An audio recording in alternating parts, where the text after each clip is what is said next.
মানুষ তার অপূর্ণ ইচ্ছেগুলো পাওয়ার জন্য অনেক কিছু করে, অনেক কিছু জানার চেষ্টা করে।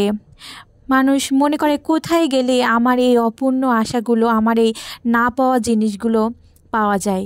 সেজন্য মানুষ খুঁজে বেড়ায়, আর খুঁজতে খুঁজতে অনেক জায়গায় যায়। ঠিক তেমনই একটা জায়গার কথা আপনাদেরকে আমি বলবো আজকে।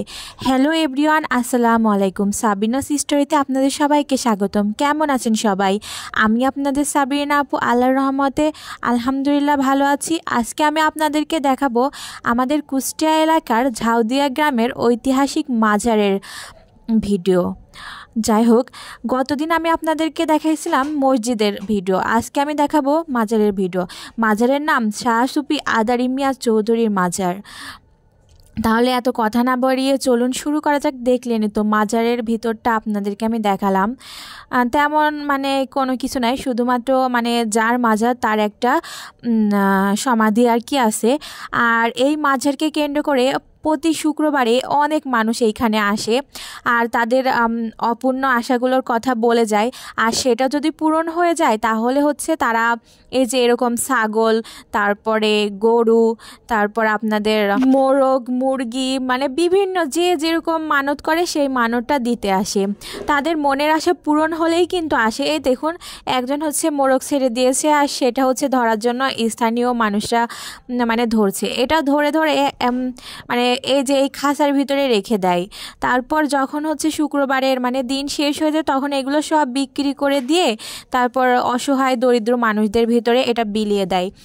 আর এই মাজারকে কেন্দ্র করে প্রতি শুক্রবারে এই মাজার আর মসজিদের পাশে এরকম মেলা বসে। আর মেলাতে অনেক জিনিসপত্র আসে, অনেক সুন্দর সুন্দর জিনিস আসে।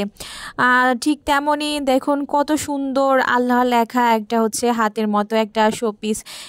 তারপরে হচ্ছে এখানে রেহাল পাওয়া যায় কোরআনের, সব কিছু। আয়নাটা দেখুন কত সুন্দর। তারপর মহিলাদের কসমেটিক বলেন, যাই কিছু হয় এইখানে পাওয়া যায় সব কিছু। আর হচ্ছে এই মানুষের মনের আশা পূরণ হয় বলে মানুষ এইখানে আসে। আর এই মাজারের কথা কিন্তু আমাদের কুষ্টিয়ার আশপাশ, কুষ্টিয়ার যত পাবনা বলেন, সিরাজগঞ্জ বলেন, অনেক দূর থেকে মানুষ আসে আর অনেকেই কিন্তু জানে। আর এই মাজারটা হচ্ছে যখন সৃষ্টি হয়েছিল তখন হচ্ছে আমার এক দাদাকে হচ্ছে স্বপ্নে দেখেছিল, যার মাজারটা আমার এক দাদাকে সে স্বপ্নে দেখেছিল যে আমি অমুক জায়গায় আসি, আমার হচ্ছে একটা সমাধি হচ্ছে তৈরি করার কথা। তারপর উনি যে দেখে যে সত্যি ওইখানে হচ্ছে উনি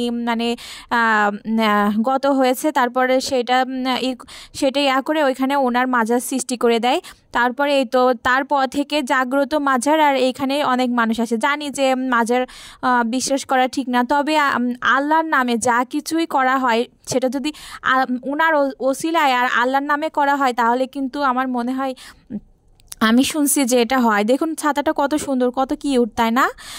আর আর উনি যে এখানে ধ্যানে বসেছিল ওইখানে কিন্তু আগে হচ্ছে আমাদের যে জমিদার বাড়ি, সেই জমিদার বাড়ি হচ্ছে ছিল ওই পাশে, ভিতরে সাইডে। আর উনি যে এখানে ধ্যানে বসেছিল মাজারটা এখন এখানে কিন্তু জঙ্গল ছিল। উনি কিন্তু একা এই জঙ্গলের ভিতরে আল্লাহর ধ্যানে মগ্ন ছিল। তারপর ওইখানেই উনি গত হয়েছিল।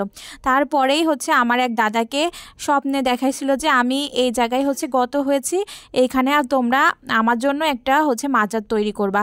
তারপরেই কিন্তু এই যে মাজারটা সৃষ্টি হয়েছে আর এই যে জাগ্রত হয়েছে, সবার মনের আশা পূরণ হয়। ভালো থাকবেন।